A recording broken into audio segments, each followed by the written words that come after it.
যশোরের শার্শা উপজেলার বাগাসড়া এলাকায় ভেজাল গুড় তৈরির অভিযোগে দুটি কারখানায় যৌথ অভিযান চালিয়ে 40,000 টাকা জরিমানা আদায় করা হয়েছে। উপজেলা প্রশাসন ও জেলা ভোক্তা অধিকারের যৌথ ভ্রাম্যমাণ আদালত এই অভিযান পরিচালনা করে।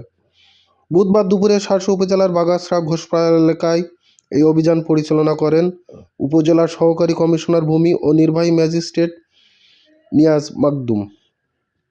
অভিযানে নকল গুড় তৈরির দায়ে আলী আহমেদ ও নয়ন মিয়া নামের দুই ব্যক্তিকে প্রত্যেককে 20,000 টাকা করে জরিমানা করা হয়।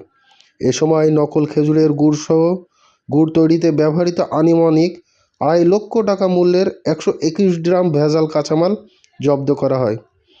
প্রশাসন সূত্রে জানা যায়, অভিযুক্তরা দীর্ঘদিন ধরে যশোরের ঐতিহ্যবাহী খেজুরের গুড়ের নামে নকল খেজুরের গুড় ও আখের গুড় তৈরি করে বিভিন্ন বাজারে সরবরাহ করে আসছিল।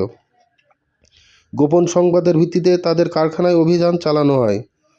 অভিযানকালে উপস্থিত ছিলেন যশোর জেলা নিরাপদ খাদ্য কর্মকর্তা আব্দুর রহমান, ভোক্তা অধিদপ্তরের প্রতিনিধি সেলিমুজ্জামান, শার্শা উপজেলা স্যানিটারি অফিসার শেফালী খাতুন সহ সংশ্লিষ্ট দপ্তরের কর্মকর্তারা। উপজেলা প্রশাসন জানায়, জনস্বার্থে ভেজাল বিরোধী এই ধরনের অভিযান নিয়মিতভাবে অব্যাহত থাকবে।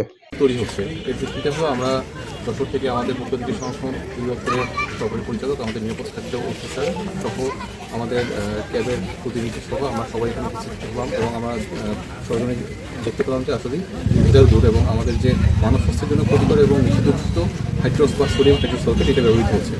এই জন্য আমরা এই দুইটা প্রতিষ্ঠানকে 20,000 টাকা করে আমরা জরিমানা করলাম, 40,000 টাকা, এবং পাশাপাশি আমরা স্যাম্পল আমরা ধ্বংস করলাম এবং একই সাথে এই মনিটরিং অব্যাহত থাকবে।